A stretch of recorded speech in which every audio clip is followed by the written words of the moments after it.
22nd, 23rd of June, 2 very big days for everybody who wants to know how to get production up and save money and look after their soils. That's right, Rob. Yeah, we're doing a conference in the event centre in Ashburton, and we've got 9 speakers coming from overseas and 5 farmers. So what's your main focus? On how to lift production on the products, the conventional products that they're actually using now, but we just look at it at a different priority.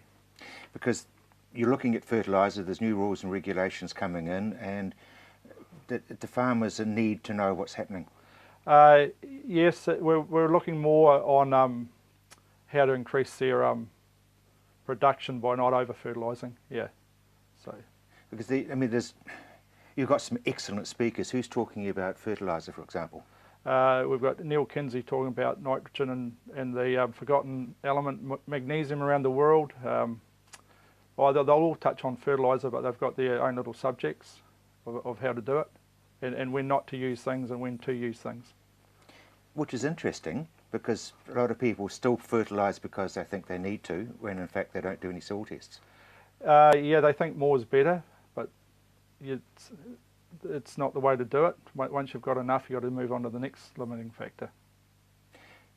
And these guys are going to be able to explain, because superphosphate may not be the end all. No, phosphate is part of the equation, but if you've got enough, why keep putting it on when you could lift your yields by putting other products on? Water. Water's an interesting one, because you said at some stage that waters can be too pure. Yeah, Bill Brush, he's going to be talking how he analyses water, and if it's too pure, it will actually strip out calcium out of the soil, and by fertilising correctly, you'll be able to use less water, because the soil will get a better water retention. It will hold the water a lot better. So our cropping guys are finding that they're irrigating less, and they don't need to irrigate as much. Which is amazing, because it's very expensive to irrigate, $1,500 a day for some people. Yes, and you know, if you overwater or underwater, you're going to affect your yield. So we've got to keep an eye on that as well. So who else is speaking? Because you've got a range of people over the 2 days. We've got Neil Kinsey on nitrogen and magnesium, Bill Brush on water, why you analyse it to see what it's doing to the nutrients in the soil. We've got Aaron Willard on soil mapping, on variable rate fertiliser, how you increase your yields by doing that. Tim Rombout, who's a scientist, on some data out of the US. Bob Perry, who has got a soil lab, so he's going to talk about pH. Nick Van Ruin from South Africa, he's going to tell you when to and not to use biologicals. David Nielsen, he'll tell you when you can add other products, but you've got to get the basics right. And then we've got Peter Norwood, who's going to look at the soils and tell you what problems you'll have with animal health from the soils. So that's a very impressive lineup. Yes, and some of these guys have been doing it for 40 plus years, so, and they've been doing it all around the world. So it works there, it works here. So obviously you're going to be taking registrations now? Yes. How do people get in touch with you? They can go on our website, www.wwag.co.nz. It's got the registration, the program, and who's speaking, and we've also got Brian Hore, who's going to open it. Sir Brian? Sir Brian? Yeah, Sir Brian. Well, there you are. Yes. I'm really intrigued by the fact that magnesium is suddenly becoming a sort of a lost soul who's coming back into the fold. Well, you need, the farmers are getting a lot of pressure on them for the overuse of nitrogen, but if you get your calcium and magnesium levels right, you'll use less nitrogen, so you're going to get a better response from applying your nitrogen. Plus you need it to get phosphate into the plant as well, plus to get chlorophyll into the plant.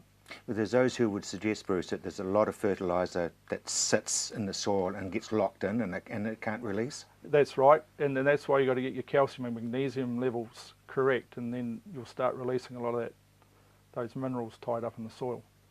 And then, of course, you look at irrigation and whether that locks up the iron. It's a science, isn't it? It is, and that's where Bill Brush will tell you why you've got to analyse your water to see whether you're putting some of those things on which are not helping at the other end. So the water that the guys are pumping and I say guys generically, I mean, Yes. you know, I'm not that they're pumping out of the ground really needs to be tested to see. Yeah, you got to know whether you got iron in it or whatever, which could be tying up your copper and things like that. Yeah. And I'm really still pretty intrigued by the fact that by looking at your fertiliser regime, you can actually work out whether you need to water more or less. By getting your calcium magnesiums right and your zincs, you'll actually use less water than what a lot of guys are now. So that's what our dairy farmers and our cropping guys are finding, that they're actually using less water. And this is obviously done by trials. I mean, people have been able to say, look at this. Yeah, they tell by the pumping less, so their power bills aren't as much. So, and a penny saved versus a penny earned. Yeah, it comes back to the pocket, doesn't it? Yeah, it does. Yes. So let's just recap. Basically, it's available. The seminar's available for anyone who wants to come along. Yeah, so farmers, anybody. Yeah, it's open to the public. Yeah. But they do need to register. Do need to register. We've got an early bird registration which cuts off on the 22nd of May. So for the Scotchmen, get in early. And there's a few of those. Yes, there is. Rob? Well, we're talking about saving money, aren't we? Yes. By reducing fertiliser, reducing the amount of water. Yeah. And it's the 22nd and 23rd of June. That's right.